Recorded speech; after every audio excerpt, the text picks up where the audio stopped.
The Monster in the Woods. I've always loved the woods. There's something about the peace and quiet, the fresh air, and the feeling of being surrounded by nature that just does it for me. But one night, my love of the woods turned to fear. I was out for a late-night hike with two of my friends, Sarah and Jake. We had been hiking for a few hours and we were starting to get tired.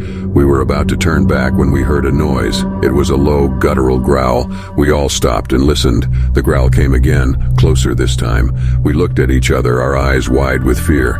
"What was that?" Sarah whispered. "I don't know," Jake said, "but it doesn't sound good." We stood there for a moment, frozen in fear. Then we heard the growl again, even closer this time. We knew we had to run. We turned and sprinted through the woods, not knowing where we were going. The growls were getting louder and closer. We could hear something crashing through the undergrowth behind us. We ran faster, our lungs burning.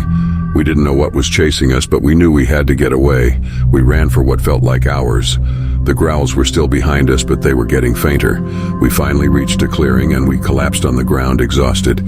We lay there for a few minutes, catching our breath. Then we looked up at each other. "What was that?" Sarah asked again.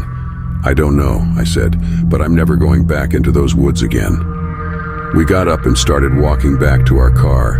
We didn't talk much on the way back. We were all too shaken up.